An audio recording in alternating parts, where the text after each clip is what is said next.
Hello दोस्तों, A1 study point पर आप सभी का बहुत बहुत स्वागत है। आज की इस वीडियो में हम लोग यूपी टेट के अंदर हिंदी भाषा का जो है सिलेबस देखेंगे।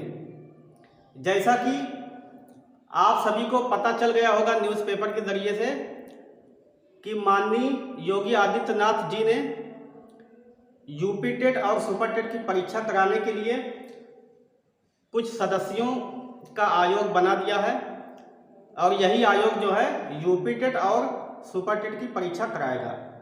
और इस आयोग की मंजूरी जो है राज्यपाल के द्वारा भी मिल चुकी है। तो चलिए आज की इस वीडियो को हम लोग शुरू करते हैं। और आज की वीडियो में हम लोग देखने वाले हैं यूपी टेट के अंदर जो है हिंदी भाषा का सिलेबस। तो हिंदी के अंदर सबसे पहला पॉइंट है अपठित अनुच्छेद। तो हमसे जो है अनुच्छेद के बारे में यानी कुछ गद्यांश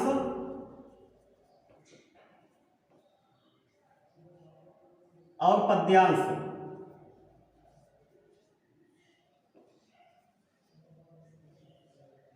से क्वेश्चन बनते हैं। तो हमें कुछ पैराग्राफ जो है गद्यांश दे देगा, उसमें से 2 से 3 प्रश्न पूछा जाएगा और पद्यांश दिया रहता है, उसमें से भी प्रश्न पूछे जाते हैं। उसके बाद आएगा हिंदी वर्णमाला। हिंदी वर्णमाला यानी कि वर्णों के व्यवस्थित समूह को वर्णमाला कहते हैं। तो वर्णमाला के बारे में पूछेगा जिसमें स्वर और व्यंजन के बारे में हमसे क्वेश्चन बनता है। बाद अगला पॉइंट आता है वर्णों के मेल से मात्रिक तथा अमात्रिक शब्दों की पहचान। और उसके बाद अगला पॉइंट आएगा वाक्य रचना। इससे अगला पॉइंट है हिंदी के सभी ध्वनियों के पारंपरिक अंतर की जानकारी। विशेष रूप से जितने भी हिंदी में वर्णमाला है, जैसे कि 11 स्वर होते हैं और 25 व्यंजन होते हैं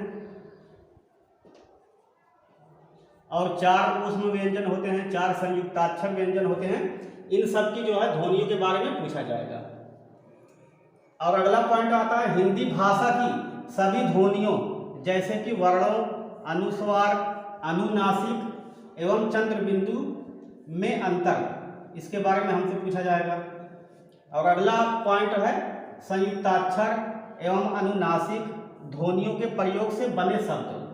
तो संयुक्ताक्षर किसे कहते हैं, अनुनासिक किसे कहते हैं, इन सब से जो बनते हैं शब्द उनके बारे में हमसे पूछा जाएगा।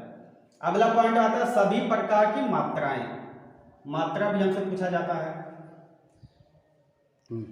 अगला पॉइंट आता है विराम चिन्हों जैसे कि अल्प विराम, अर्ध विराम, पूर्ण विराम, प्रश्नवाचक और विस्मयादि बोधक का प्रयोग। हम लोग विराम चिन्ह में जो कि 20 विराम चिन्ह पढ़ेंगे।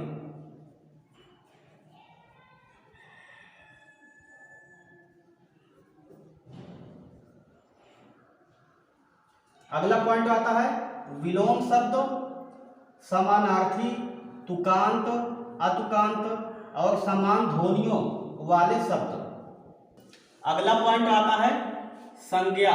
संज्ञा कितने प्रकार के होते हैं और संज्ञा किसे कहते हैं, यह जानकारी हमें चाहिए। उसके बाद है सर्वनाम, क्रिया एवं विशेषण के भेद। तो विशेषण किसे कहते हैं और विशेषण जो है कितने प्रकार के होते हैं, इसके कितने भेद हैं, इसके बारे में हमें पढ़ना है। अगला पॉइंट आता है वचन, लिंग एवं काल। और इसी में हम लोग पहर भी पढ़ेंगे। और काल के बाद इसी के अंदर हम लोग पहर के बारे में भी पढ़ेंगे। अगला पॉइंट है प्रत्यय, उपसर्ग, तत्सम शब्द, तद्भव शब्द व देशज शब्दों के बारे में भी हम लोग पढ़ेंगे। देशज शब्दों की पहचान एवं उनमें अंतर। और इसी में देशज शब्द है, विदेशज शब्द है, फारसी शब्द है, अरबी शब्द, ये सब कहाँ से आया और कौन से शब्द जो है अरबी भाषा से बने, इनके बारे में हम लोग पढ़ेंगे। अगला पॉइंट है लोकोक्तियों एवं मुहावरे का अर्थ। अगला पॉइंट है संधि। संधि जो है 3 प्रकार की होती है। एक है स्वर संधि और दूसरी है व्यंजन संधि और तीसरी है विसर्ग संधि।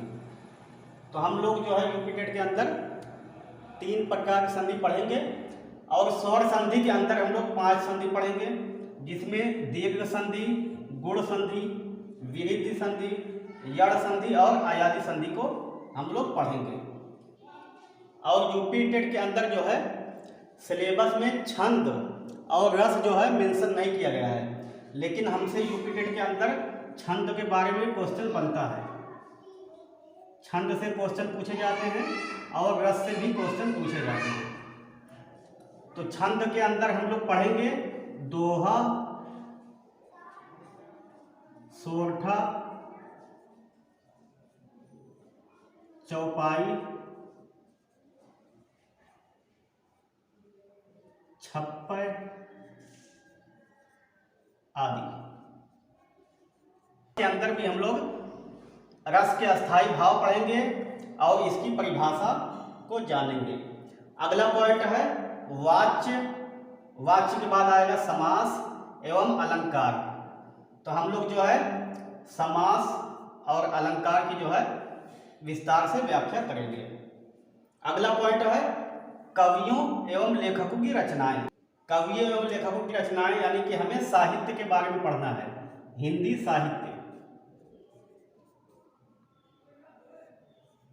हिंदी साहित्य से यूपी टेट के अंदर कम से कम 5 प्रश्न जरूर बनते हैं। अब अगली हेडिंग आती है इसमें भाषा विकास का अध्यापन। अब भाषा विकास के अध्यापन में अधिगम और अर्जन के बारे में पढ़ना है।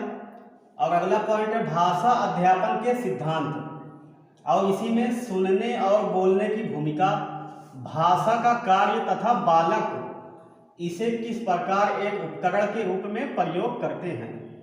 अगला पॉइंट है मौखिक और लिखित रूप में विचारों के संप्रेषण के लिए किसी भाषा के अधिगम में व्याकरण की भूमिका पर निर्णायक संदर्भ।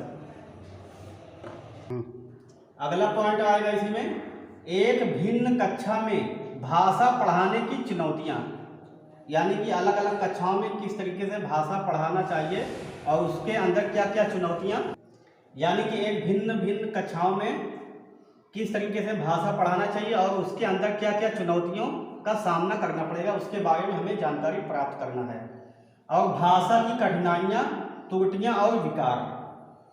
अब अगला पॉइंट आता है भाषा कौशल। भाषा कौशल के अंदर सुनना, बोलना,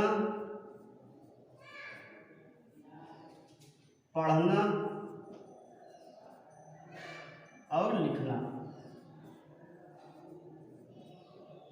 ये 4 कौशल आते हैं, इसके बारे में हमें पढ़ना है। अगला पॉइंट है भाषा बोधगम्यता और प्रवीणता का मूल्यांकन करना। अब इससे अगला पॉइंट है अध्यापन अधिगम में सामग्रियां, पाठ्य पुस्तक, मल्टीमीडिया के बारे में, यानी मल्टीमीडिया सामग्री के बारे में हमें पढ़ना है। और इसी में अगला पॉइंट है उपचारात्मक अध्यापन, यानी हमें किस तरीके से बच्चों को